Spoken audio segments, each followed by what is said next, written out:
It rains hard on a covered thing. It rains not hard on an open thing.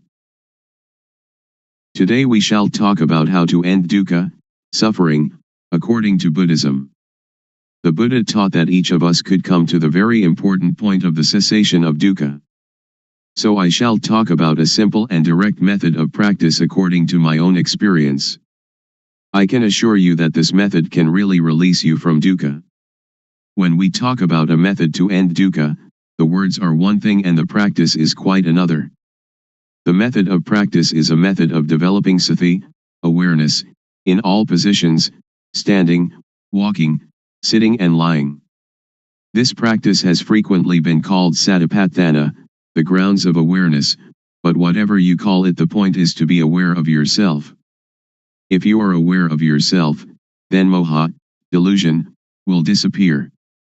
You should develop awareness of yourself by being aware of all your bodily movements, such as turning your hands, raising and lowering your forearms, walking forward and back, turning and nodding your head, blinking your eyes, opening your mouth, inhaling, exhaling, swallowing saliva, and so on. You must be aware of all of these movements, and this awareness is called sati. When you have awareness of yourself, the unawareness, which is called moha, or delusion, will disappear. To be aware of the movements of the body is to develop sati. You should try to develop this awareness in every movement. When you are fully aware of yourself, there arises a certain kind of panya, knowing, in the mind that knows reality as it is. To see yourself as you are, to see Dhamma, actuality, the way things are, the truth of nature, of existence. To see Dhamma isn't to see deities, hell, or heaven, but to see oneself turning the hands, raising and lowering the forearms, walking forwards and back, turning and nodding the head, blinking the eyes, opening the mouth, inhaling, exhaling, swallowing saliva, and so on. This Rup Nam.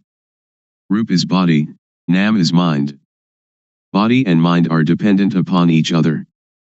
What we can see is Rup, and the mind that thinks is Nam. When we know Rup Nam, we know reality as it is. When you see with the eyes, you should be aware of it. When you see with the mind, you should also be aware of it. Dhamma is yourself, everyone is Dhamma, whether male or female, Thai, Chinese, or Westerner, each is Dhamma. The practice is with us, and the teaching of the Buddha can really lead us to the extinguishing of dukkha. Individuals are Dhamma, Dhamma is the individual. When we know Dhamma, we will understand that everything is not as we think it is. Everything is samyuti, supposition. This is the panya that arises so that the real teaching of the Buddha can be realized. Whether the Buddha existed or not, Dhamma is there. When you really see this, you will be beyond your superstitions.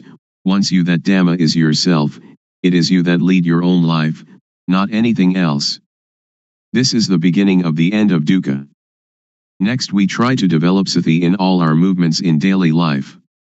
For example, when we make a fist or open it, we are aware of it. And when we are aware of all our movements, then not knowing, or moha, disappears by itself. When there is awareness of ourself, there is no delusion. It is like pouring water into a glass. As we pour the water in, it displaces the air, and when we have filled the glass with water, all the air has gone. If we then pour the water out, air instantly goes back into the glass. Just so when there is moha, sati and panya cannot enter. But when we practice the developing of sati, doing awareness of ourselves, this awareness displaces moha. When there is sati, moha cannot arise. Actually there is no dosa, moha, lopa, anger, delusion, greed. Why not? As you are listening to me talking, how is your mind? Your listening mind is natural, and free from dosa, moha, lopa. Now we come to know sasana, religion, Buddha sasana, Buddhism, papa, sin, and punya, merit. Papa is stupidity, punya is cleverness or knowingness. When you know, you can relinquish. Sasana is the individual, and Buddha sasana is the sati punya, awareness knowing, that enters and knows the mind. The word Buddha means one that knows. In developing sati in all our movements we develop total awareness in the whole body. When thought arises we see it, know it, and understand it. But in the case of common people, they are part of that thought, so they cannot see the thought. Suppose that we are in a mosquito net, which is inside a room of a house. We must first come out of the room and the house to see that we were also inside them. Thought is the same. We cannot see it if we are part of it. We must come out of it in order to see it clearly. When we see it, thought stops. It is just like bringing a cat into our house to get rid of the rats that are disturbing us. Cats and rats are enemies by nature. At first the cat may be very small and very weak, while the rats are large and full of energy. So if the cat pounces on a rat, it is dragged along as the rat runs away, and, after holding on for a while, it must let go. We cannot blame the cat, but we must feed it. We feed the cat often, and soon it is very energetic and very strong. Then, when the rats come, the cat can get them. When the rats are caught they die of shock at once, before the cat eats them. Thought is the same. If we develop sati, then when thought arises we become aware of it, and it stops. The thought does not continue, because we are aware of it. It disappears because we have sati, samadhi, setting up the mind, steadiness of mind, and punya all together at that moment. Sati, or awareness, means to be alert like a cat watching for rats. When thought arises we do not have to be a part of it. It will arise and disappear by itself. When there is sati, there is no moha. When there is no moha there is no dosa, moha, lopa. This is called nam-rup, nam thinks, and we know the deception, we know it in time, we know the protection, we know the cure, just this is sati. Sila, keeping moral precepts, is normality. Sila is the result of a normal mind. This is the same as sati, samadhi, punya. The method to develop the total awareness that can end dukkha, as I understand it, and as I believe the Buddha taught, is to practice in our daily life. So we need not sit cross-legged with eyes closed. If we sit like that we cannot work. If a thief comes, he will succeed in robbing us, so we should open our eyes, and then we can work at any kind of work and all the time we can practice the developing of sati. Whether we are students, teachers, parents, sons, daughters, policemen, soldiers, or government officials, all of us can fulfill our responsibilities while practicing developing sati. Everybody can do their duty practicing developing sati. How? Since we do not sit with eyes closed, we can go on with our duties and see our mind at the same time. The mind has no real self. As soon as it thinks, we see it, we know it, we understand it. To develop sati is to shake the knowing element of a person. Everybody has the reality in their own mind, but if we cannot see it we do not understand it, but it is still there. Now if we look we see it. When we see like this, it is called seeing Dhamma. Seeing this kind of Dhamma can get rid of dosa, moha, lopa. Magga, the noble path, is the way of practice leading to the cessation of dukkha. The way of practice is to be aware of thought. Our body works according to our duties and responsibilities, but our mind must see thought. Dukkha arises and, because we do not see it, it conquers and enslaves us, it sits on our head and slaps our face, but if we can see it, know it, and understand it, then it cannot defeat us. Dukkha is like a leech that attaches itself to us and sucks our blood. If we try to pull it off, it is stubborn, it resists, and we hurt ourselves more.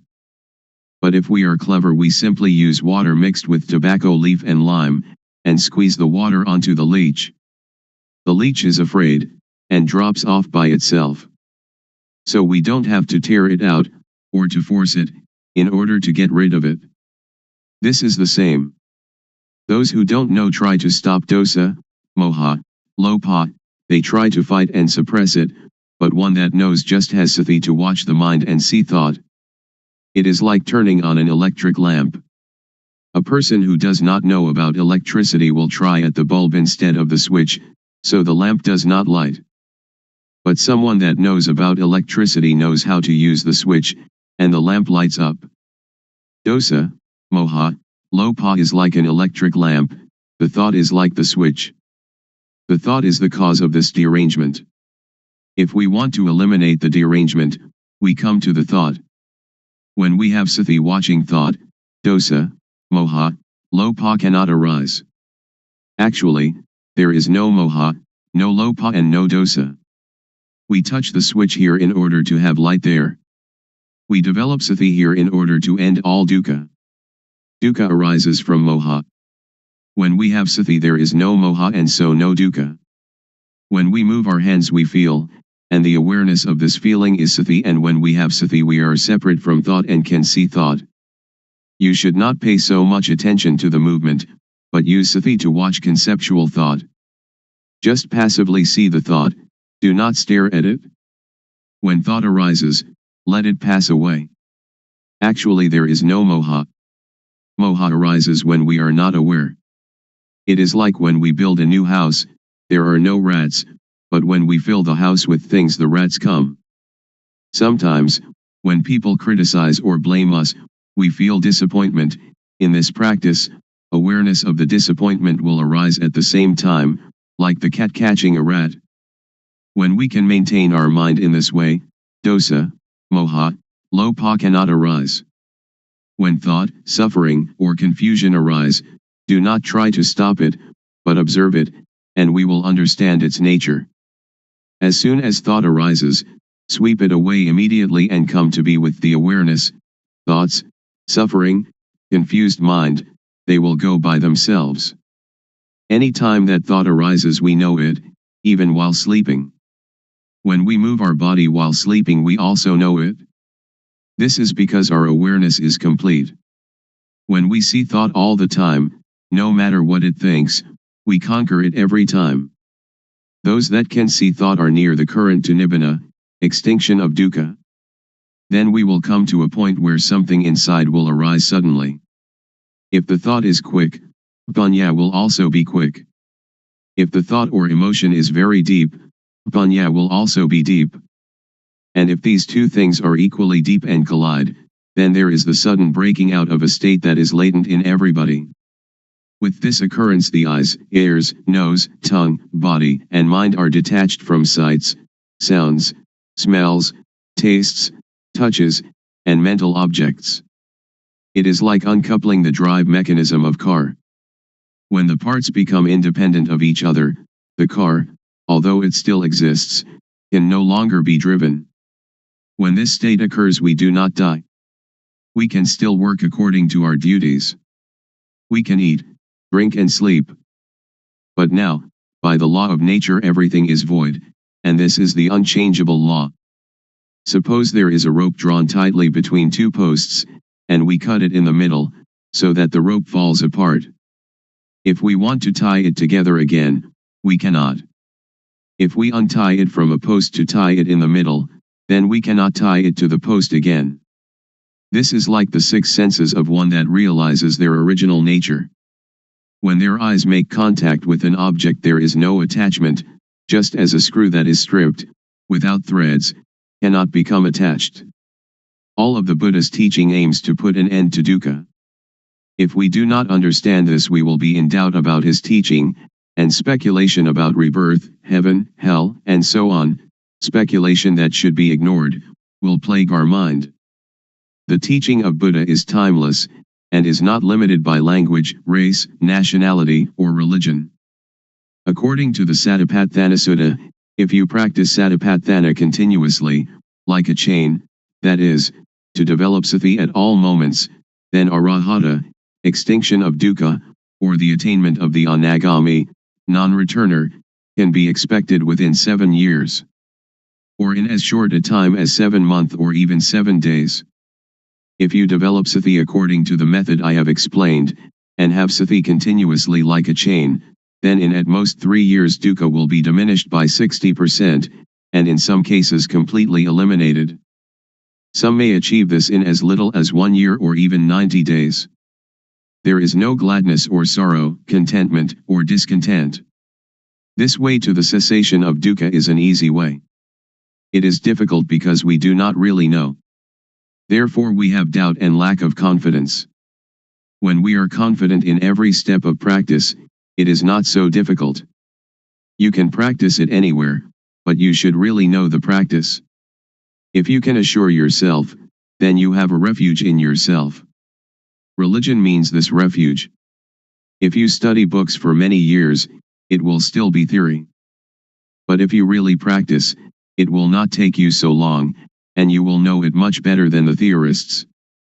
In the Pali texts there are 2 important mental capacities, the first is sati, calling to mind, and the second sampashanya, awareness of oneself. When you are aware of the movements of your hand, you have both sati and sampashanya. The fruit from doing this is very great, it is incalculable. You cannot buy non-suffering, but must practice by yourself, until it arises by itself, because it is already there. Making merit and keeping precepts are like unhusked rice, which is inedible, but useful because we can use it to grow next year's crop. Making ourself calm is like husked but uncooked rice, and is still inedible. There are 2 kinds of calmness.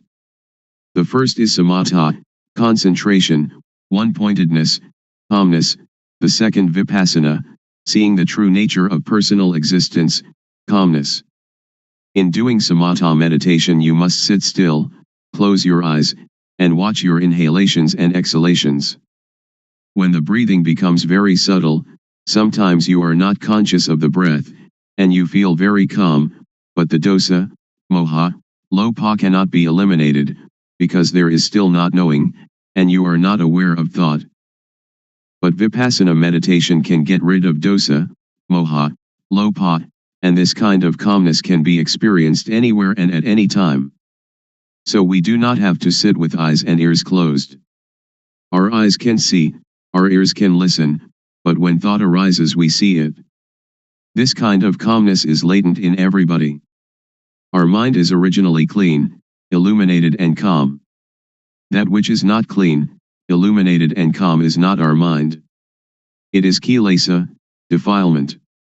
We try to conquer this kilesa, but in actuality there is no kilesa at all. So how can we conquer it? The only thing that we can do is just to see original mind clearly, to encounter the thought clearly. When we see the mind clearly, there is no moha. The word clean indicates the mind's natural state, not stained or covered by anything. We have satipanya penetrate into the mind and see it, knowing it to be stable and unaffected by anything. This is the cleanness of the mind. The illumination of the mind is like having a bright light that allows us to go in safety wherever we may go. In this radiance we see our life mind all the time, every minute, every second, every instant. This is the illumination of the mind.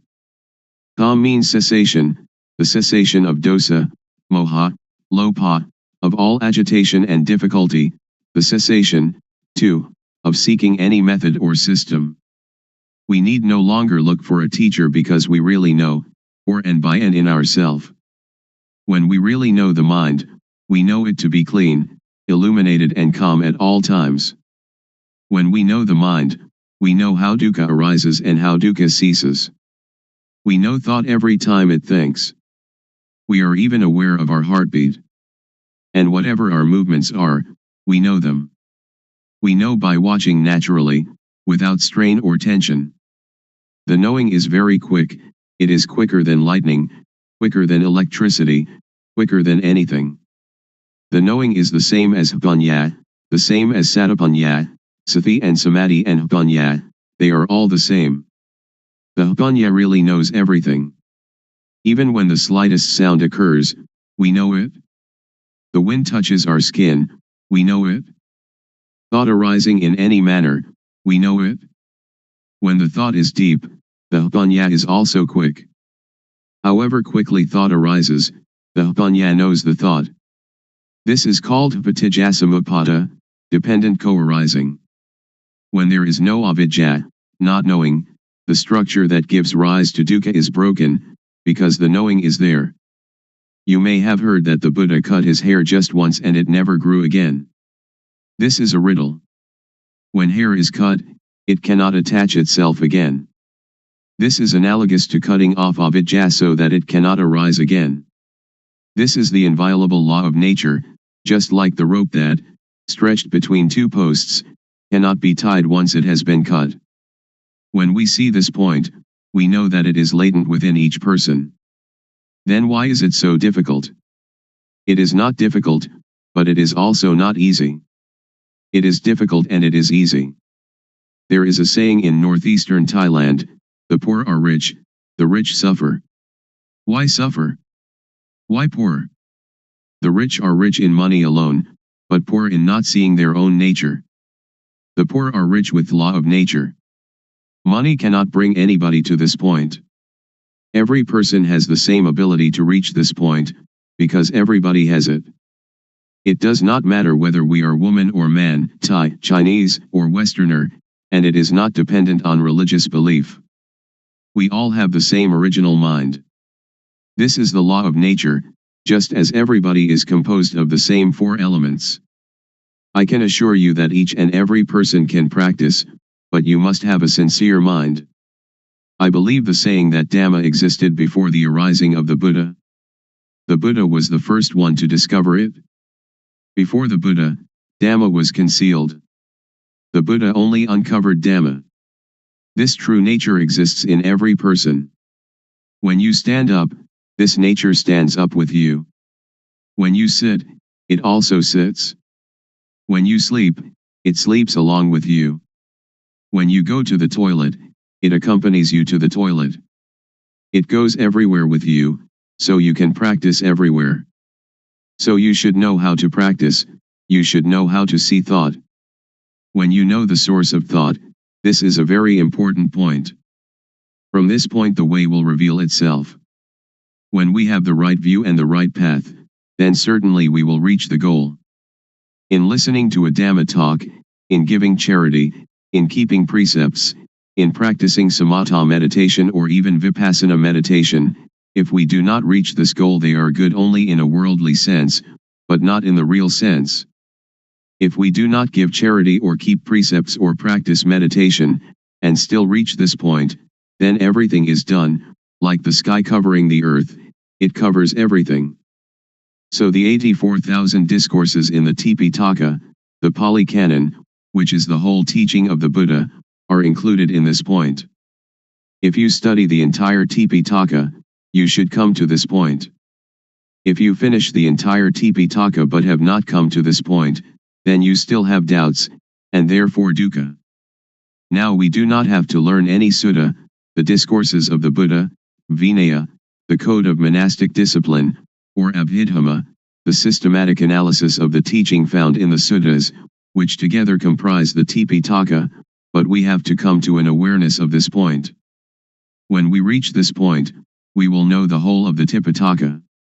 Once the Buddha, walking in front of the forest with a number of monks, grasped some dried leaves and asked those monks, the leaves in the forest or the leaves in my hand, when compared which are more? The monks answered, the leaves in the whole forest are much more than the leaves in your hand, venerable sir. The Buddha then said, Dhamma that I know is great, like the leaves in the whole forest. But Dhamma that I teach you is like a handful of leaves. Please understand the meaning, the Buddha teaches only dukkha and its extinction, nothing else.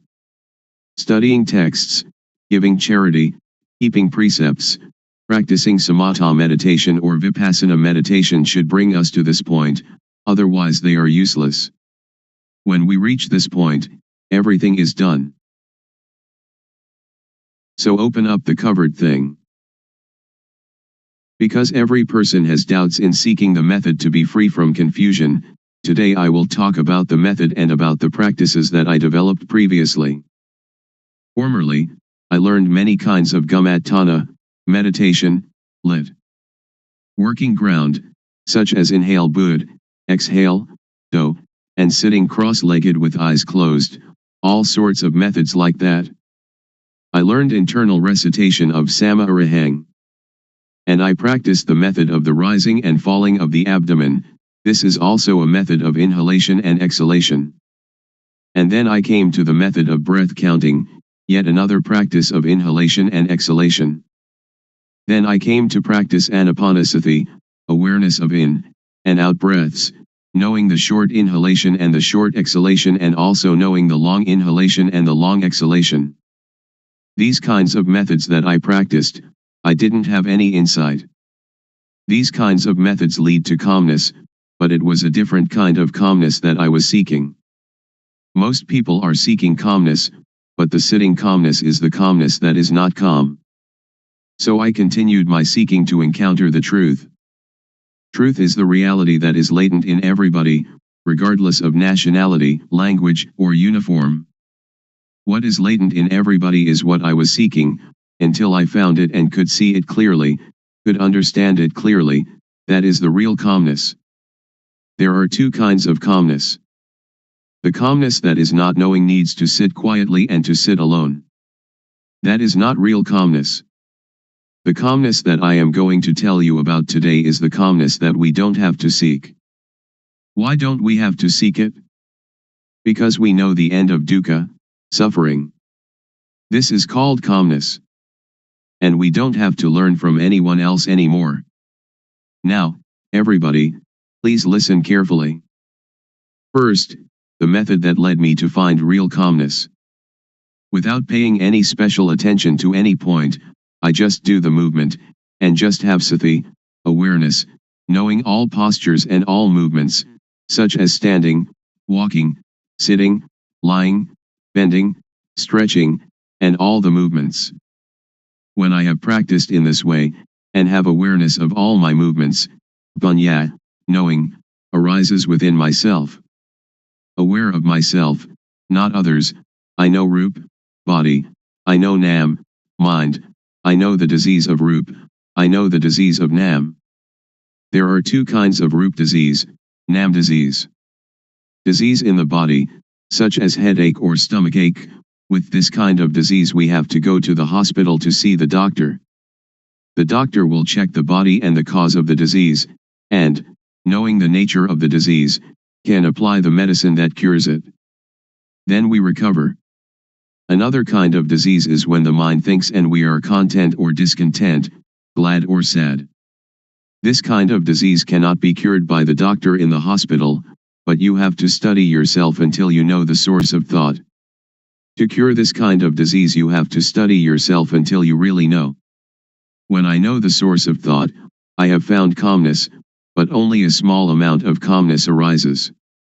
The real calmness is when we can cease to seek, when we don't have to run around to find anyone else, that is called calmness. I continue to do more awareness of myself, panya rises, and I know dukkang, anajang, anatta, suffering, impermanence, not self, and I know samyati, supposition. Whatever supposition exists in the world, know it completely, know it to the end, know it to the whole, and know everything that is in the world. What supposition is called samyati paniyati, convention of supposing, paramathapaniyati, convention of the touchable, athapaniyati, the deep meaning of the Dhamma, and ariyapaniyati, agreement between those that have become Dhamma.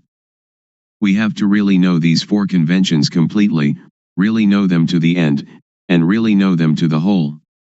After I know samyati completely, I know sasana, religion, I know papa, sin, I know punya, merit, I really know these things. Usually we attach to samyati, such as we attach to Hinduism, Buddhism, Christianity, or Islam. These things are only samyati. The real religion is everyone. Buddha Sasana, Buddhism, is satapanya, awareness knowing, which is in everybody. I can assure you on this point. When I know myself, I know everyone is like myself, because everyone can know. Now I will talk more about vipapa. Vipapa is when one doesn't know oneself. The most vipapa in the world is any person who doesn't know her, or himself. Punya is somebody that is self-aware. If you are aware of yourself, you are one that has punya, and are capable of really making yourself a noble individual, Ariya Pugala. This is called calmness. To be aware of oneself doesn't mean that we are aware that we are male or female, we are Mr. A or Mr. B, but to be aware of oneself is to have sati in every moment. Whatever movement the body makes, we are aware of it. Whatever the mind thinks, we are aware of it. This awareness really arises from the law of nature. When thought arises, we see it, know it, and understand it. When we see it, thought stops by itself. When thought stops, punya arises, and we know the source of dosa, moha, lopa, anger, delusion, greed. We know that dosa, moha, lopa is not in ourself. Whenever we cannot see our own life, cannot see our own mind, in that moment we are unaware of ourself, we forget ourself. When we are unaware of ourself, dosa, moha, lopa arises. When it arises, we suffer. Everybody hates dukkha, but we don't know dukkha, so we seek calmness. Therefore we cannot have calmness just by sitting. That is not the way to calmness. The calmness that I mean is the calmness of freedom from dosa, freedom from moha, freedom from lopa, and this kind of calmness is in everybody without exception. Knowing this, I can guarantee that every person can attain this calmness. Whatever nationality, language, or religion, whether you are a Hindu, a Buddhist, a Christian, a Muslim, or whatever religion, you can learn yourself, because everyone has body-mind. All of you sitting here now and listening to my talk, the mind of everyone is like this. Our life mind is already clean, illuminated and calm, but when we say that the mind is clean, illuminated and calm, we just imitate the words of others, we don't really see it. When we really see it, we will be able to guarantee that it is already there in everybody and that anybody, if they really practice, they must know it, they must see it, and they must have it. When we know it and see it, we can guarantee that this teaching can apply to everybody in any social class and of any age. A millionaire can practice, somebody who doesn't even have one coin can practice. An educated person with many degrees can practice, the illiterate can also practice. I can really guarantee this point, but we have to know the correct method, and see into our mind.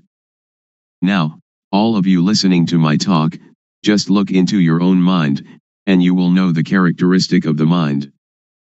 Here is a parallel. The seed of any kind of fruit, if we plant it in well-watered soil, under good conditions, it will have issue. An ordinary rice or sticky rice or whatever kind of grain we plant, it too will have issue and grow up. This is like every person. If you listen, and understand it, and bring it into practice, you will know. When we don't know and we don't understand, it is like the thin grain, or the husk without any grain inside. When we plant it in the paddy field, it has no shoot, it doesn't grow up. This is the same as when people who come to teach don't really know themselves, they teach others, so other people do not know. I will raise another parallel. Suppose that during daytime the sunlight is dull, but actually the sun is always bright. Our mind is like the sun, it is clean, illuminated and calm, like the sun all the time. But whenever we lose our way from the source of our life mind, we will not see where Buddha is, we will not know where Buddhism is, and we will not see where calmness is. When we don't know, we seek teachers, but that is for somebody who doesn't know. If you want to have calmness, or Buddha, you don't have to do many things. Just come to see the source of your own life. When thought arises, don't enter into the thought, but cut away the thought and come out of the thought immediately. Do it like the cat and rat. When the rat emerges, the cat pounces upon it immediately. The thought is the same. When it thinks, sati or panya will know immediately, thought is stopped. Do it often in this manner. Or it is like boxers. When we face the fighter we have to fight, we punch to the eyes. The fighter will not be able to fight us. Dosa, moha, lopa is the same. When we come to this point, Buddha will arise within ourself. Buddha is the mind that is clean, the mind that is illuminated, and the mind that is calm. Each of us, we are not angry for 24 hours, we are not greedy for 24 hours, but only moha, we do not know it. When we come to know this point, we will know more and more. Panya will arise and arise. It is like pouring water into a bottle. The water in the bottle will come up to the brim. When it is full to the brim, we cannot put anything in it. Sati, samadhi, panya, awareness, setting up the mind, knowing, is the same thing. This can be called calmness in Buddhism, or it can be calmness in Christianity, or we can call it whatever we like. Truth is in everybody. When one knows it, one can live in the world without any dukkha, one can do any work without dukkha. Whether one is a teacher or merchant or parent or worker, only when one knows the method of practice, when one comes to the end it will decrease by itself. It is like a leech attached to our skin. We don't have to force, to tear it out, but just bring some lime and tobacco leaf mixed with water, squeeze it onto the leech, and the leech will detach by itself. When we come to know this point we will have no doubt, and we don't need to seek any more teachers. We will know that the end of dukkha is here. Today I have talked about truth, appropriate to the time. I will finish talking now. Anyone that has any questions, feel free to ask. Audience. Why are people neurotic? Luangpor. Because we think a lot and we never see thought. We only see outside ourselves, that this person is rich, that person poor, this person beautiful, that person not beautiful, somebody who has a car only sees their car, somebody who has jewels only sees jewels, somebody with a watch only sees their watch. They never see their own life, their own mind. This is moha, delusion. To see our own mind clearly, without trying to do anything with or about it, simply seeing it and letting it go, this is the way to freedom from dukkha, freedom from all neurosis. So we should develop sati. Develop means to make much of it. As sati grows, its ability to penetrate into and reveal the mind also grows. If we only practice keeping the precepts or doing calmness meditation, it is still not safe. It is like lighting a candle in a dark cave. The darkness shrinks a little but is still there with us, we are still in the dark, and when the candle goes out the darkness immediately covers everything again. So we should emerge from the cave by having sati all the time, in every movement. This is an easy method. Anyone can do it, and it can be practiced everywhere. Audience. When we see thought and the source of thought, will suffering and all kinds of tension end or not? Luangpor. Not end yet, because we only know it but we still do not do anything with it. We only know and see thought, we only know the source of thought, but sometimes we lose the way of it. For example, each day we may know it 10 times, but the not knowing is more. So it is not the end. But it is the beginning of destroying moha in the source of thought. Audience. I would like to ask, during Luangpor's practice, before coming to the end, was there any point where you had doubt arising, and was there any sign that released you from the doubt whether there was any more moha or not? Luangpor. It has a sign, but not a physical sign. The sign is that you see yourself and you have no moha. It is as if an overturned bowl had been set aright. Or it is like uncovering something that has been covered over and hidden. Only anyone that comes to this point will know it, and will immediately have no doubt. We don't have to talk about dosa, moha, lopa, because it is quite common, it is a shallow matter. When we talk about seeing thought, most people know thought but they do not see thought. When we know thought, thought will still continue, and we lose our way in the continuity of thought.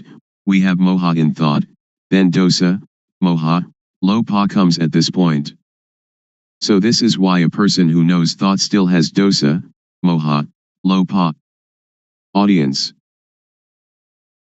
In seeing the thought, does the mind talk inside? Luangpor. No, not the mind talking inside. When we see it, it is detached. It is like the leech. When we know thought, it is like trying to pull the leech out of the skin. But when we really see it, we don't have to force the leech, but only put tobacco leaf and lime mixed with water onto the leech, and the leech will detach by itself. So if we really know, we don't have to listen to anybody. It is like we are sitting here now, we don't have any dosa or lopa, and we only have moha, because we do not see our life.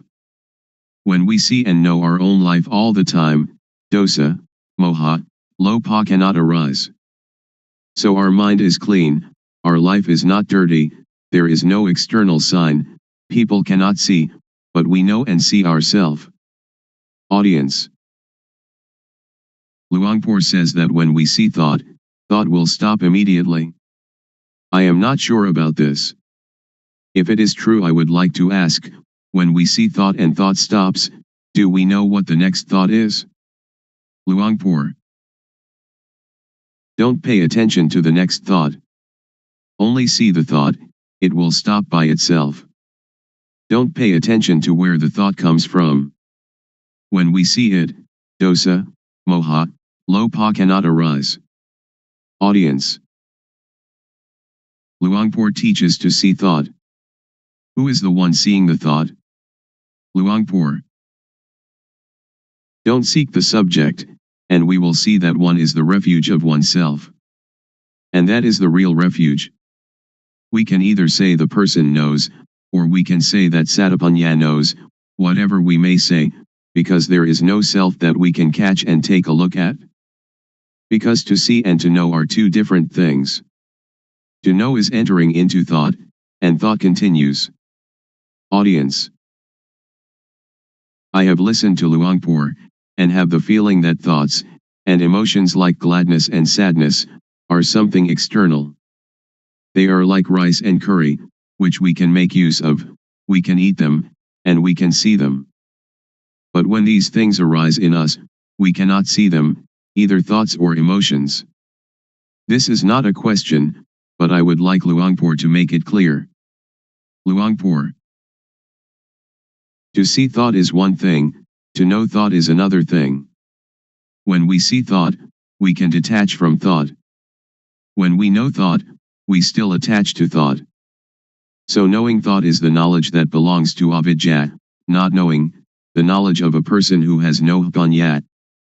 But with the knowledge of one that has panya, to know and to see can be separated. It is vidya, knowing, or panya. Panya and vidya will separate thought apart, and that is the end of dukkha. So one that has panya knows like this. But I can assure you that all of you here can do it. Please try it yourself. Just to listen you cannot know it. It is only memorizing. If we practice it, we will come to see clearly, to know really. This is our own knowledge, so it is called buddho, which means to see, or to detach. Audience. When we know truth, and we know it clearly, is there any guarantee that, after knowing the knowledge will not disappear again? When we know, do we know for good, or can it disappear? Luangpor.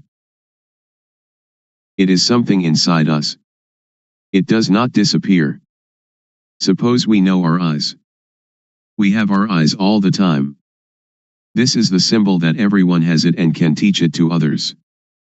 I can assure you that all of you here, practicing this method, will not take longer than 3 years to know. Audience. Luangpor, would you please give a blessing to all those here? Luangpor. When a monk gives people the moral precepts and a blessing, that is one kind of goodness, but the real morality and real blessing is alertness and awareness of yourself. Please, each of you, practice the awareness wherever you are, at home or the office, in all movements, and that will become the real morality, the real blessing. The real morality, the real blessing will occur when you know, you see, and you understand by yourself, and when you respect yourself. Then it will not rain hard on that. Today is an important day, that we gather to listen to my talk on truth. What I am going to talk about is what I experienced. I have practiced it, and the result it has given me is that I have no doubts. All of you here want no dukkha, suffering, like myself I suppose. In reality, in actuality, there is no dukkha, we suffer only because we don't know it. All of you listening to my talk right now have no dosa, anger, no lopha, greed, and no moha, delusion. The origin of the mind of human beings in every nation and of every language is as such. Please set up the mind to listen, and bring it into practice. First of all, we have to practice awareness. Most people do not understand, so they try to find calmness, but without success. I did that also. I sought calmness, but I didn't know where calmness was. Now I would like to talk about another kind of calmness. The calmness of freedom from not knowing, because we know and because we are alert. The calmness of freedom from uncalm, of freedom from doubt, because when we practice the correct method of awareness we will know the supposition of everything there is in the world, because the awareness of ourself will bring panya, knowing. There are 4 kinds of panya, knowing by memorizing, knowing by recognizing, clearly knowing, and really knowing. And all these panya are in every person. Sajja means truth. There are 4 levels of knowing Dhamma, to know Samyati Sajja, conventional truth, Paramatha Sajja, directly contacted truth, Athasajja, the deep truth, and Ariya Sajja, the fundamentally transforming truth. And this can make anybody become a noble individual, regardless of social class or language. The first step is Sotapanya, the second step, Sakadagami, the third step, Anagami, and the fourth step, Arahant, the 4 stages in the change from being hopelessly deceived to fully freed. Now in the beginning stage of practice, we know Vatu, thingness, we know Paramatha, mind touchable, we know Akara, change in Jess. The mind will change to be Ariya, noble, because we have clearly seen the source of dosa, moha, lopha, anger, delusion, greed, and then clearly known the source of Vedana, sunya, sankhara, vijnana, feeling, percept, conceiving, knowingness. This is called to clearly know and to really know with jnana-panya, the knowledge of full awareness knowing, that arises from the developing of sati, awareness. Next, we use sati to see the mind, panya will arise, and we will know the source of kilesa, defilement, stickiness, tanha, craving, heaviness, upadana, attachment, and kama, action. Next, use sati to see the mind again, whatever thought arises see it immediately, and we will know the deception, know in time, know the protection and know the cure. We will know how to conquer conceptual thought. Sila, moral conduct, will occur within our own mind. It is not the person who observes sila, but sila observes the person. Sila means normality. Whenever the mind thinks abnormally we see the thought immediately, this is called sila observing us. People who only keep the precepts will not know this mind's occurrence. So sila is a tool to get rid of crude kilesa, to destroy dosa, moha, lopa, to destroy kilesa, tanha, and upadana. Then sila appears. Samadhi, steadiness of the mind, setting up the mind, is the tool to get rid of the median kilesa. Median kilesa is the attachment to calmness. I have done breathing meditation, which brings calmness, but it is the kind of calmness dependent upon moha. I did that because I didn't know the real calmness at that time. Now I know calmness. Real calmness is clearly seeing, really knowing, and really understanding. This kind of calmness, everyone can do it when they know the source of moha. Whether you are a teacher, student, merchant, or homemaker, you can do it. Everybody needs calmness, and this kind of calmness, whatever kind of work you do, you still have it, because you know the source of moha. We don't have to sit with eyes closed to get calmness, but we can have calmness in this very society. Whenever conceiving thought arises, samadhi will see it immediately. Samadhi doesn't mean to sit with eyes closed. Samadhi means setting up the mind to see our own mind, to see our own work. Now panya gets rid of the subtle kilesa. We know the subtle kilesa when we know the source of thought whenever it arises. Whatever we do now, we have normality in speech and mind. When all these conditions gather, there will arise a kind of jnana, insight knowledge, and it will break apart from the person. Only the one that practices will know. All of you sitting here now have as yet no jnana, but the non-suffering and non-happiness is already there. When we don't have jnana, we don't know it, so we seek calmness. Now, as you are sitting here, look at your own mind. You don't have jealousy, ill will, and aggression. Now your mind is indifferent, not suffering and not happy, beyond good and evil. This state is in everybody, and this is the calmness that everyone is seeking. Somebody who doesn't know comes to teach people. A lot of people follow that person and sit with eyes closed, trying to find calmness.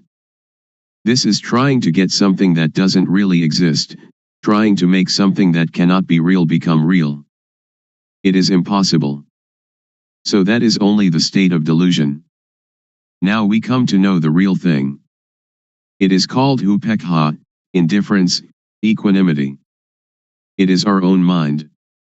It is like something that is covered over. Now, when we come to see our own mind, it will be revealed. So we don't have to do anything with calmness, because it is already there. The only thing we have to do is know the method of practice. The method of practice is to know the movements of the body. We don't have to watch the movements of our breathing, we have to know the movements of the physical body and then see the movement of the mind. Breathing is never glad or sad, it never hates anybody or likes anybody. What is angry is the mind that is thinking. What is pleased is also the mind that is thinking. So we come to see only this point. To see this point is to be aware of thought. In order to see thought, don't enter thought. As soon as it thinks, detach from thought, like a cat catching a rat. We don't have to teach the cat to catch rats, but whenever a rat comes the cat will get it. The clear knowing and real knowing is the same thing. Most people understand panya only as memorizing and recognizing. Very few know clearly and know really. Anyone that will clearly know and really know must make an effort always. Wherever they go they always watch thought, going to the toilet, eating food, whatever they do they look at thought. When we watch thought a lot, like a cat watching for rats, then when thought arises sati or panya will clearly see immediately. This is called panya, getting rid of the subtle kilesa. When we come to this point it is like the hidden thing is revealed, and we will know all religion, we will see with self-understanding the teaching of any religion. We will understand Hinduism or Christianity. We don't understand now because we just memorize from the texts. That is only a kind of history. Now we come to study at ourself. Reality is in us. Texts are only the words of other people. We come to see our own mind, and we will be another knowing individual. I will stop now. Anyone that has questions can ask. Audience. Luangpor teaches that when we go to the toilet we also watch thought. Shall we watch our walking, or shall we watch thought, or what shall we watch? Luangpor. Thought arises even when we do not pay attention to it. So when it arises we will see it, we will know it, we will understand it. If we pay too much attention trying to see it, it will not think. So we should practice in an indifferent, detached way. When it thinks we will know. Samadhi is also awareness. When you are aware of yourself, that is samadhi. When it thinks and you see thought, that is samadhi. Audience. When I sit I can watch the thought, but when I walk to the toilet and intend to see the thought, when thought arises should I stop walking and see the thought, or what should I do? Luangpor. You don't have to stop walking, just be aware of yourself. When we are aware of ourself, that is samadhi. Whatever movement we make we will know it. Unintended thought will arise by itself. If we do not see it we will attach to it, and this is dukkha. So we come to know the cause of dukkha. Normally our mind is indifferent. It can think without dukkha, and we know that it thinks without dukkha, but when we do not see thought we follow thought, we enter the cave, and that is dukkha. To see thought is difficult for somebody who doesn't understand, but it is easy for one that understands. To see thought doesn't concern any kind of work. We can write, and when thought arises we see it. When we walk to the bathroom, or when we are bathing, and it thinks, we just see it. So we don't have to do anything with calmness, because calmness is already there. The real calmness is when we see thought. Audience. So we don't have to stop thinking. Luangpor. Right. Just watch the movement of the mind. Don't force the mind not to think, don't try to prevent or force the mind not to think, don't try to prevent or get rid of thought. Many people want to tranquilize the mind, they don't want the mind to think. That is the understanding of others. But in my view we should let the mind think. The more it thinks the more we know. It is like when we dig a new well, the water is at first full of dirt. So we have to empty out the water, bucketful after bucketful.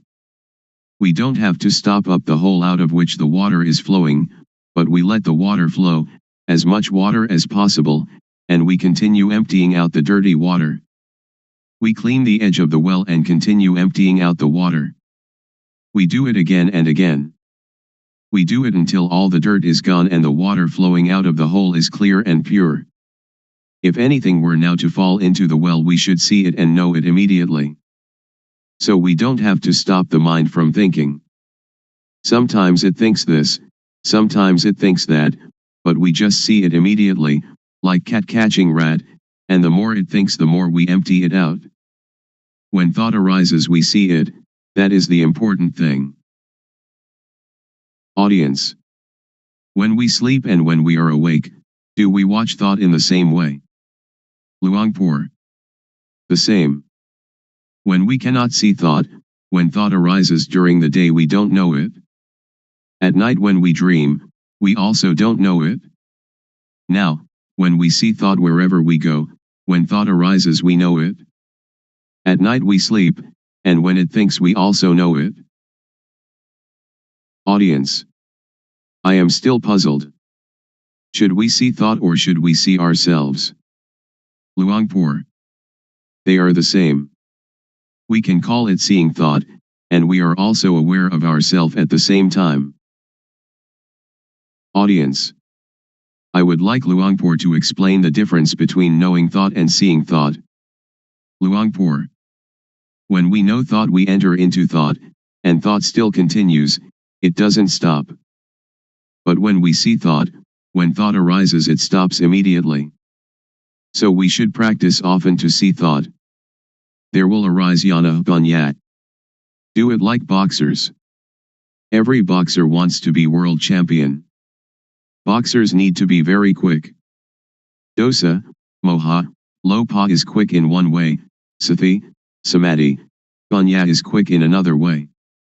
When we train Sati Samadhi Panya, to be very very quick, it will be world champion, it will conquer the world. This conscious body is the world. Do we want dosa, moha, lopa, or Sati, Samadhi, Panya, to rule the world? If dosa, moha, lopa rules the world, it is a world of endless sorrow, endless dukkha.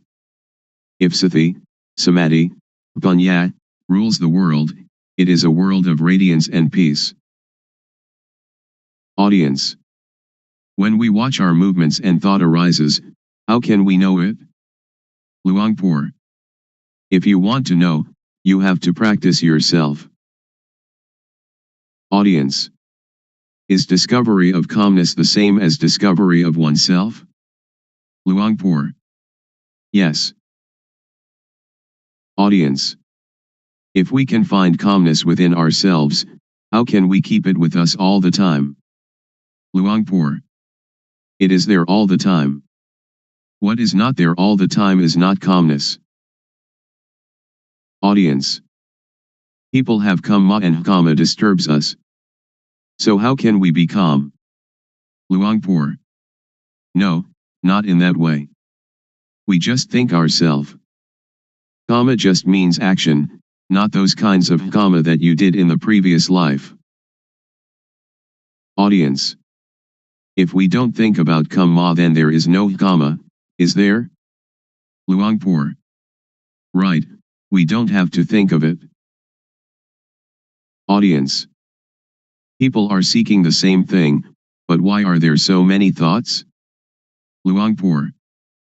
Because there are many different teachings, many books, much talking, so all are mixed up, and this causes suffering. This way of calmness doesn't concern studying books. It doesn't concern anything.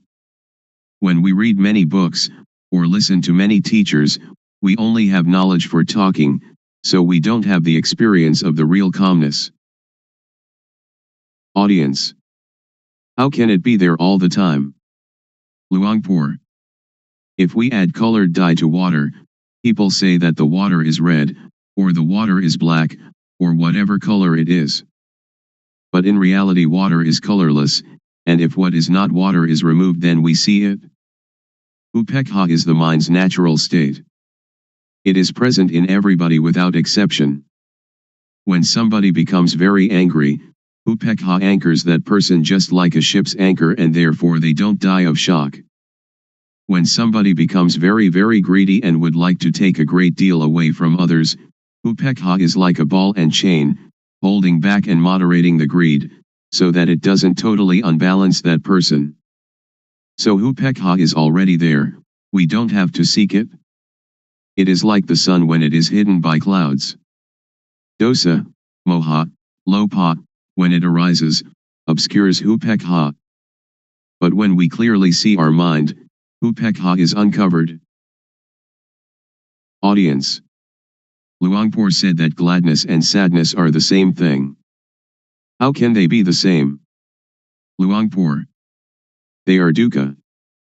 Gladness is one kind of dukkha, sadness is another kind of dukkha. Unknowing people live with dukkha, eat with dukkha, walk and stand and sit with dukkha, sleep with dukkha, wherever they go they bring dukkha along. When they see a movie they laugh, laughter is a form of dukkha. When they meet with sadness they cry, crying is a form of dukkha. Gladness and sadness, both of them are forms of dukkha. Just so, I imagine that there are two kinds of darkness, white darkness and black darkness. When we earn a lot of money we are glad. That is dukkha. It is the white darkness. When we lose money we are sad and the mind thinks angry thoughts. This is also dukkha. It is the black darkness. But both are dukkha. Audience. In reality there is no gladness or sadness, they just arise from moha, don't they? Luangpor. Just like that. Audience. Luangpor said that all kinds of gladness are dukkha. Is there some kind of gladness that is not dukkha, for example love between husband and wife? Luangpor. All are dukkha. Audience. How about gladness in Dhamma, or sometimes when we look at the sunshine we feel happy? Luangpor. That is not dukkha, not suffering or happiness, not gladness or sadness. It is indifference, equanimity. Audience. I would like Luangpor to explain the thing that is called love. For example, a woman and man who are going to get married. Luangpor. Somebody who doesn't know dukkha will approach dukkha, and dukkha will teach its lesson. Audience. When we see thought, it stops. So during which time do we see the three characteristics, anicca, dukkha, and anatta? Do we see them when we see thought, or before seeing thought, or when we think of them? Luangpor. When we think of them, that is not seeing with jnana panya, it is just memorizing or recognizing. After we clearly know and really know, we don't have to ask anyone. Audience. How about the intention to do something? Suppose that somebody says something bad to us, and we have the intention to harm them.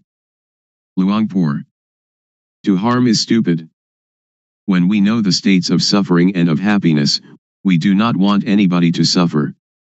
We will help all to live without dukkha. Audience.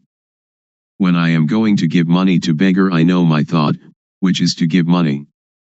To see that thought, is that called panya? Luangpor. That is not called panya, it is called knowing from memory. All of us have mind, so before doing or saying anything, just look at our mind. Our real mind or real life doesn't hate anybody and doesn't love anybody. When we hate or we love, that is kilesa arising. So just come to see the mind at the beginning, and dosa, moha, lopa will be destroyed. After that, Vedana, Sunya, Sankhara, Vijnana, will still be there, but they are pure and have no dukkha. Continue to see the mind. We will see kilesa. Kilesa is like gladness and sadness. When we like something and we give it to somebody, it isn't that this is not kilesa, because we like the person that we give it to, we give it with kilesa, we don't give with indifference. Ra, venerable, noble, is indifference. Ra means one that teaches others to be indifferent. Audience. When we give charity, we usually think of metta, loving kindness, and karuna, compassion. So where is karuna and where is metta? Luangpor. Those are just words for talking. It is not Dhamma. It is social. Audience. If we don't have metta and karuna, how can we have the motive to do good for others? Luangpor. That is the beginning stage, or the foundation for ethics of the world. Audience. In the case of Luangpor, who is trying to help us to be free from dukkha, isn't it the metta of Luangpor? Luangpor. Not metta. Anybody that would like to have Dhamma, just accept it. We don't have gladness or sadness. It is like when we see someone that is drowning, we jump into the water and help them without thinking anything. Audience. When that person sees someone drowning and helps immediately, is it the result of social ethics or is it their own nature? Luangpor. It is their own nature. But when we try to help other people, we don't see our mind, but the nature of the mind is already there, the indifference is already there, we never come to see it and we try some other way. That is why we don't have real calmness. Visible here and now. Calling to come and see. The Dhamma of an instant. Today I would like to bring to you the truth, as I have heard it from the elders, who passed this truth on from generation to generation. It may be that you've heard it, it may be that you haven't. When listening, please set up the mind to listen, listen with sati, samadhi, panya, awareness, steadiness of mind, knowing. Consider these words, and find their actuality at last. In everything that happens there must be cause and effect. For example, the cause is that we go to work, the effect is that we earn money, the cause is that we go to study, the effect is that we gain knowledge. So the knowledge is the result of the study. Therefore the cause is to be diligent and the effect will be truly useful. The elders used to teach that the cause is developing sati, awareness, the result is the knowledge that arises. They have said so. Whether or not the Buddha talks in this way, or whether or not your parents and teachers talked in this way, make the experiment, and discover for yourself whether it is true or not. We have to consider and to really know it. The cause is called the developing of sati, the truth is called sajja. Whether or not we know it, it is still there, like something beneath an overturned bowl, we right the bowl, and what was concealed is revealed. Or it is like opening up what was closed. You should try it, and see for yourself whether it is like this or not. You can sit with legs tucked back to one side, sit with legs outstretched, sit on a chair, or sit in half lotus. Rest your hand on your thigh. Now turn the hand up onto its edge, having awareness of doing it. Turning the hand is the cause, the awareness of doing it is the effect. Turn the hand back down, having awareness of it. The cause is turning the hand down, the effect is the awareness that coincides with the movement. Turn the hand up, being aware of the movement. Turn the hand back down, being aware of the movement in the movement. The cause is turning the hand up and being aware of it and turning the hand down and being aware of it, the effect is that the knowing will accumulate. So when you are doing this, are in the rhythm of it, developing sati, you can say it is the same as the Buddha's teaching, the same as the elders' teaching. You should develop sati. When you develop sati, panya will arise. The elders used to tell us that Buddha taught the four satipatthana, the bases of awareness, or the four major postures, which are standing, walking, sitting and lying down. You have sati in these postures, then you have the sati to know other, minor movements. In all minor movements, stretching, bending, and all other movements, have the sati to know it. The effect will be the knowledge that arises. Some people may say that this accords with the texts, some may say that this does not accord with the texts, but please listen, and try to practice yourself. If it is useful we use it. If it is useless we cast it away. The knowledge that we have learned, we know it already, but the knowledge we have never heard, please try it and find it for yourself. This is a practice I have done. Sit comfortably, back erect, hands palm down upon the thighs. Now turn the right hand up onto its edge, being aware of the movement. Then raise the hand straight up to chest height, being aware of the movement. Then bring the hand down to rest on the abdomen, being aware of the movement. Now repeat these three movements with the left hand. Then, having sati in each movement, move the right hand up the chest, then swing it out to above the right leg, then lower it to rest on the thigh, and then turn the hand back down again. And now repeat these four movements with the left hand. This is rhythmic practice.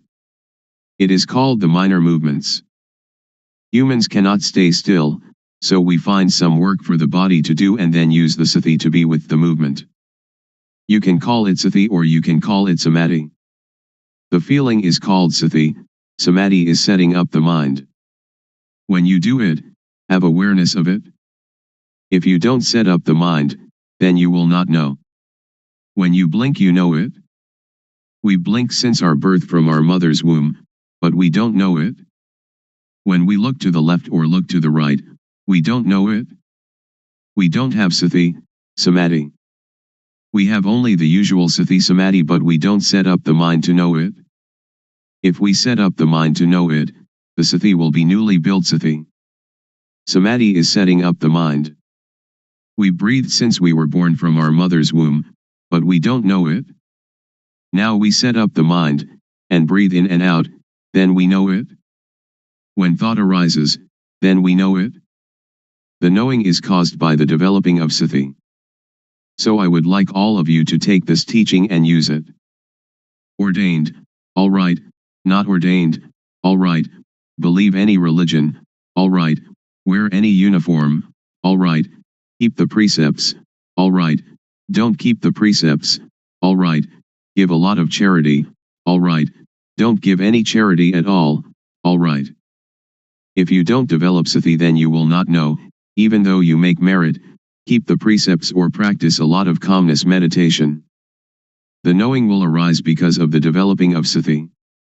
When we have more and more awareness, then the unawareness, which is moha, or delusion, will fade away. When we have more and more sati, more and more samadhi, panya will arise. This is called panya parami, the perfection of wisdom. I do not talk according to the texts. Panya is already there. Parami means the readiness to know, if we practice in the right way. If we practice in the wrong way, then we will not know. Now if we know the real thing, not knowing outside ourself. We know within ourself. We know ourself. Sitting here we know ourself to be Rup Nam, body, mind. Turning the hand up is Rup Nam, turning the hand down is Rup Nam, continuing turning the hand up and down is Rup Nam. This is knowing Rup Nam. Then we know the action of Rup Nam. When Rup acts, Nam acts simultaneously. When Rup Nam acts we know it. We know it because of the developing of sati. Panya arises because of the developing of sati. We know Rup disease, Nam disease. This born Rup has disease, like headache, stomachache, fever, and so on. Another kind of Rup disease, Nam disease, thought is Nam, but when it thinks it is the Rup. When some people talk and that makes us satisfied or dissatisfied, our mind has disease. Really know this thing. The developing of sati is cause, the arising of panya is effect. After knowing Rup Nam, we come to know dukkang, anajang, anatta, suffering, impermanence, not self. People have taught that dukkang, anajang, anatta, is white hair, wrinkled skin, broken teeth. That is true, but not true according to the developing of sati. The developing of sati will cause panya to arise, that turning the hand up is dukkang, lowering it is dukkang. Dukkang is with the Rup. Rup is a kind of lump of dukkha. Dukkang is unbearable. Anajang is unstable. Anatta is uncontrollable. It is like that all the time. If we know it, it is like that. If we don't know it, it is also like that. So Dhamma, which makes a person become a Buddha, is there before the Buddha. Dhamma exists in everybody. It depends on the owner of each body to make this knowing happen. If we are able to know it, then we will know it. It is like the overturned bowl, whether it is overturned or set aright is up to us. Now we come to know sammuti, supposition. Know all kinds of samyati completely. We know that money is just a kind of metal, just a kind of paper, but we conventionalize it. Woman and man are samyati as well. When we don't know it, we suppose it to be woman and suppose it to be man. But if we don't suppose it, then we don't know them. Ordination and disrobing, monk and novice, all are samyati, just take a piece of cloth to wear. The knowing is sati, samadhi, panya, and sajja is truth. If it is true by samyati we know it. If it is true by paramatha, direct contact by the mind, we know it. Ghosts and deities are all sammuti. Have we ever seen them? A ghost is a person who acts, speaks, or thinks evil. The body doesn't do anything, it is Rup, like a doll. The thing that moves is the mind. Deities are the same, we suppose them. When we don't really know samyati, we don't know. We really don't know. I can guarantee that we don't know. I myself didn't know. But others may have, I don't know. I have done many kinds of meditation, like Buddho, Samarahang, counting breaths, the rise and fall of the abdomen, and sitting and observing the breath, but I really didn't know, the knowing didn't come, didn't arise. It led to calmness and attachment to calmness. So calmness, or samatthana, the working ground for tranquility, is like putting a rock on top of weeds. When we take the rock off, the weeds will grow better than before, because the soil has been kept moist. Vipassana means clear insight, a complete uprooting. This is the real knowing. Anyone that does it, will know it. Anyone that was born as a human being, can do it, regardless of race, language, or religion. But we have to understand the correct method. Also we know sasana, religion. Sasana doesn't mean temples. The temple is just the supposed sasana. This is called samyati, convention of supposing. Paramatha is the real thing, which exists in humans. Everyone is sasana. They say that sasana is teaching, they teach and the ear hears, then sati, samadhi, panya considers it, and becomes knowing. Really know that, oh, everyone is sasana. To destroy sasana doesn't mean to destroy temples or Buddha images, or Bodhi trees. To destroy sasana means to say bad things to people, to hit people, to kill people, which is great evil. So sasana is humanity. To curse someone is to curse sasana, to injure someone is to injure sasana, that is what evil is. Now Buddha sasana, Buddhism. Buddha means, one that knows. The body is like a doll. Sati, samadhi, panya is the knowing. So Buddha means sati, samadhi, panya, or the mind that is clean, illuminated and calm, which exists in everybody without exception. Now we talk about papa, sin. Papa is not knowing, darkness, stupidity. We fear papa, but why don't we make ourselves realize, so that we will be free of that fear? Panya, merit, is knowing clearly. People, when they come too close to monks, they fear papa. It is as if monks are the papa itself. That is just samyati. Now we don't have to fear papa. If we cannot conquer papa, then we will have no chance and no time to conquer it. Don't fear papa, but try to conquer papa. This doesn't concern making merit, keeping precepts, or vinaya, the code monastic discipline. The developing of sati is dhamma, is vinaya, is sila, normality, and is everything. We know all this because we develop sati. If we do not develop sati, but just study, that is only to memorize, not to see clearly or to see really. The developing of sati is to know clearly, to know really. When one knows, one can assure oneself and others. Anyone that does it will know it, because everyone knows the same thing. The knowledge is the shared object of developing sati. The result of developing sati can end dukkha. We don't attach to samyati, we will not fear ghosts, we will not fear deities. We don't attach to any samyati at all, because anything that does not exist we don't have to fear. Ghosts and deities have no real existence, just samyati. A ghost is somebody who speaks, thinks, or does evil. A deity is one that speaks good, thinks good, or does good. We know how to be human. Ghosts arise in people while they speak, think, or do evil.